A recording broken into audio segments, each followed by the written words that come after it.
And one thing I'd like to ask you about is consumption, mass consumption, and also then suburban consumption in particular, because this is a process by which suburban housewives, suburban women come to both define themselves and play a role in the image of the Cold War American consumer.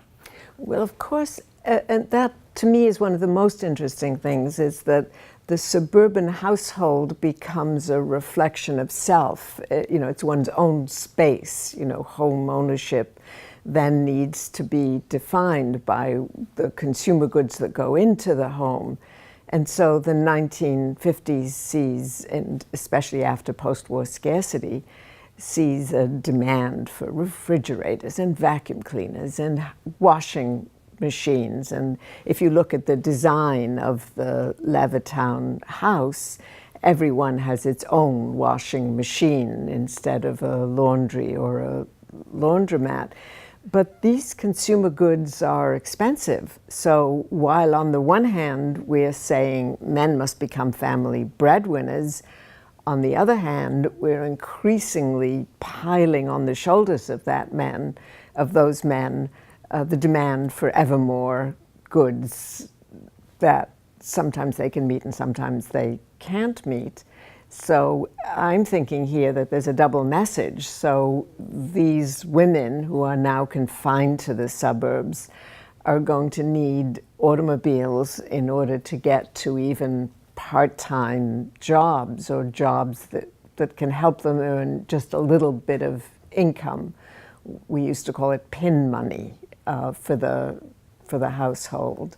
So, there's a kind of double whammy here going on, with women confined and yet encouraged in order to meet the demands of the household, the consumer demands, to go out. And I haven't said anything yet about the ideological pushes to get these consumer goods. Can you say something about that?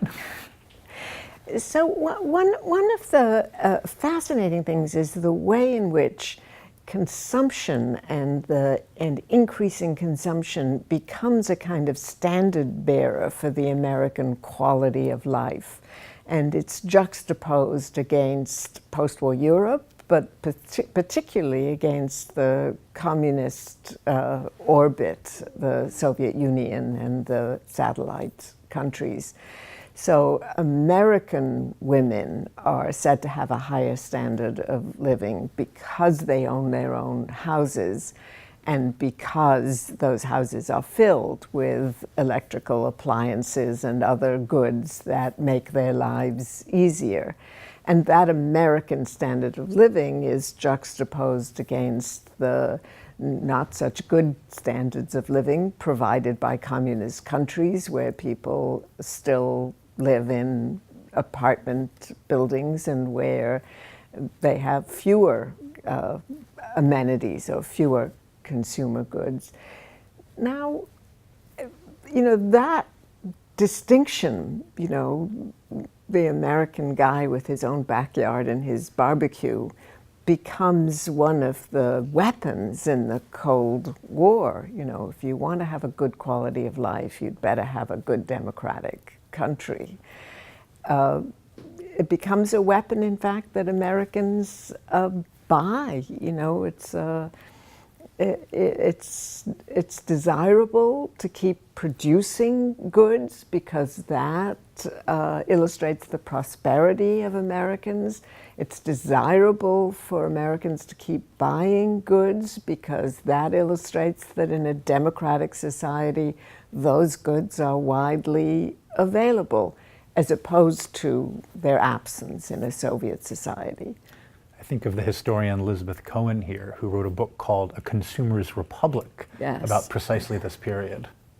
Yes, and in that book, Elizabeth Cohen sort of begins to think about consumerism as a form of citizenship. So to be a good consumer is to be a good citizen, to hunt for bargains, to support the factories and productive enterprises that are producing these goods in a kind of circular fashion, also creates jobs, also continues to create prosperity, but at the same time creates the consumer-oriented lifestyle that some of us now question, but that in the 1950s was thought to be the illustration, the best illustration of how one could live a good life. And it's interesting to note that she roots that study in her home state of New Jersey, which was by the 1950s and is still today the most suburban state in the United States.